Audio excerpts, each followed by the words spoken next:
안녕하세요, 여러분. 오늘도 따뜻한 마음으로 찾아뵙습니다. 혹시 밤에 잠자리에 누우면 자꾸 떠오르는 생각들이 있으신가요? 그때 그 말만 안 했더라면, 그 선택만 다르게 했더라면, 이런 생각들 말입니다.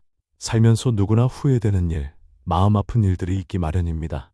특히 우리 같은 나이가 되면 더욱 그렇죠. 지나온 세월이 길수록 마음속에 쌓인 무거운 짐들도 많아지거든요. 오늘은 2500년 전 부처님께서 제자에게 들려주신 지혜로운 말씀을 통해 그 무거운 짐을 조금이라도 내려놓는 방법에 대해 이야기해 보려 합니다. 옛날 경전에 이런 이야기가 나옵니다. 어느 날, 한 제자가 부처님께 다가와 깊은 한숨을 쉬며 말했습니다. 스승님, 저는 매일 밤이 괴롭습니다. 지난날의 실수와 상처들이 자꾸만 떠올라 잠을 이루지 못합니다. 그때 그렇게만 하지 않았더라면 더 좋은 아버지가 될 수 있었을 텐데, 더 좋은 남편이 될 수 있었을 텐데, 이런 후회가 가슴을 짓눌러 숨을 쉬기가 힘듭니다. 여러분, 이 제자의 마음이 이해가 가시죠? 우리도 비슷한 경험이 있으니까요. 자식들에게 화를 낸 것, 배우자와 다퉜던 일들, 부모님께 효도를 더 하지 못한 일들, 이런 기억들이 가슴 한편에 돌덩이처럼 박혀 있어서 가끔씩 우리를 아프게 합니다. 부처님은 이런 제자의 마음을 어떻게 위로해 주셨을까요? 부처님께서는 제자의 눈을 자애로운 시선으로 바라보시며 이렇게 말씀하셨습니다. 그대여, 마을 앞을 흘러가는 강물을 본 적이 있는가? 네, 스승님. 그 강물을 손으로 움켜쥐어 본 적은 있는가? 제자가 고개를 끄덕였습니다. 그럼 알 것이다. 아무리 꽉 움켜쥐어도 물은 손가락 사이로 흘러내려 다시는 그 자리에 머무르지 않는다는 것을. 과거라는 것이 바로 그런 것이다. 부처님은 잠시 멈추시더니 다시 말씀하셨습니다. 이미 흘러가 버린 물을 붙잡으려고 강가에 앉아 애쓰는 사람을 본다면 그대는 어떻게 생각하겠는가? 어리석다고 여기지 않겠는가? 그렇습니다, 스승님. 그대가 지금 하고 있는 일이 바로 그것이다. 이미 흘러간 시간을 붙잡으려고 애쓰고 있는 것이다. 여러분, 이 말씀이 가슴에 와 닿으시나요? 우리가 그동안 얼마나 흘러간 물을 붙잡으려 애써왔는지 생각해 보게 됩니다. 부처님은 이어서 더욱 깊은 지혜를 말씀해 주셨습니다. 괴로움은 그 사건 자체에서 오는 것이 아니다. 그 일을 놓지 못하는 마음, 즉 집착에서 비롯되는 것이다. 이 말씀을 조금 더 쉽게 풀어보겠습니다. 예를 들어 20년 전에 자식과 크게 다퉜던 일이 있다고 해봅시다. 그 일 자체는 이미 과거에 일어난 일이죠. 그런데 우리가 그 기억을 계속 되새기고 밤마다 떠올리며 그때 내가 왜 그랬을까 하고 후회할 때 그 20년 전 일이 오늘 다시 일어나는 것과 같은 고통을 주는 겁니다. 마치 이미 아물어야 할 상처를 계속 건드리는 것과 같아요. 상처는 시간이 지나면 자연스럽게 아물기 마련인데 우리가 계속 그 상처를 만지작거리고 들여다보니까 아물지 않고 오히려 더 아픈 거죠.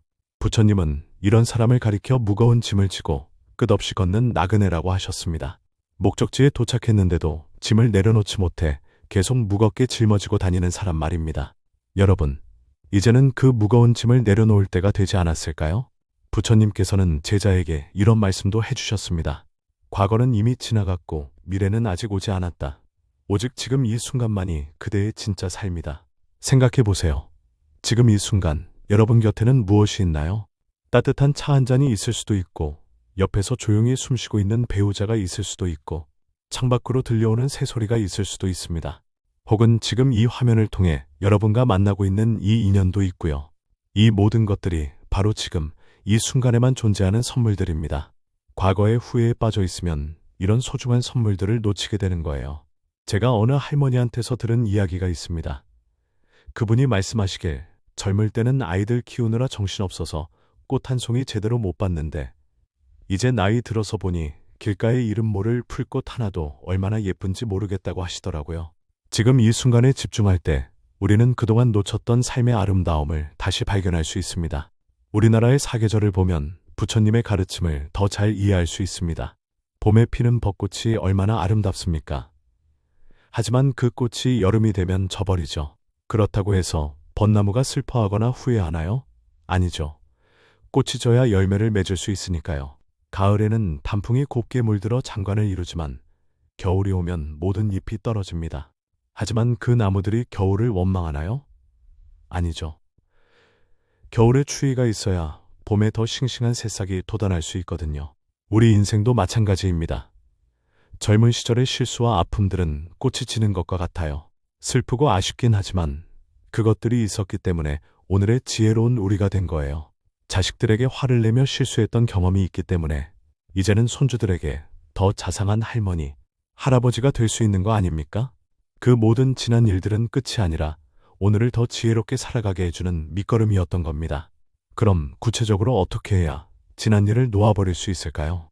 첫 번째, 과거 생각이 떠오를 때마다 깊게 숨을 쉬어보세요. 숨을 들이마시면서 지금 이 순간을 생각하고 내쉬면서 과거는 흘러간 물이라고 마음속으로 말해보세요. 두 번째, 매일 아침 일어나서 오늘 하루도 새로운 선물이구나 하고 감사의 마음을 가져보세요. 어제의 후회보다는 오늘의 가능성에 마음을 열어두는 거죠. 세 번째, 가족들과의 시간을 더 소중히 여기세요. 지난 일을 후회하는 시간에 손주에게 옛날 이야기를 해주거나 배우자와 함께 산책을 하거나 좋은 친구들과 차 한잔하는 게 훨씬 의미 있는 시간이 될 겁니다. 사랑하는 여러분, 오늘 긴 시간 함께 해주셔서 감사합니다. 부처님께서 2500년 전에 해주신 말씀이지만 오늘 우리에게도 여전히 큰 위로가 되는 것 같습니다. 지난 일은 흘러간 물입니다. 이제는 그 물을 붙잡으려 애쓰지 마시고 지금 흐르고 있는 강물의 소리에 귀 기울여 보세요. 오늘 내 앞에 놓인 따뜻한 밥 한 그릇, 내 옆에서 미소 지어주는 가족, 그리고 지금 이 순간 살아 숨쉬고 있다는 것 자체가 가장 큰 축복이 아닐까요? 오늘 이 말씀이 여러분의 마음에 작은 평안을 드렸기를 바랍니다. 좋은 말씀 더 듣고 싶으시면 구독 버튼과 좋아요 버튼 꾹 눌러주시고 댓글로 여러분의 생각도 나눠주세요.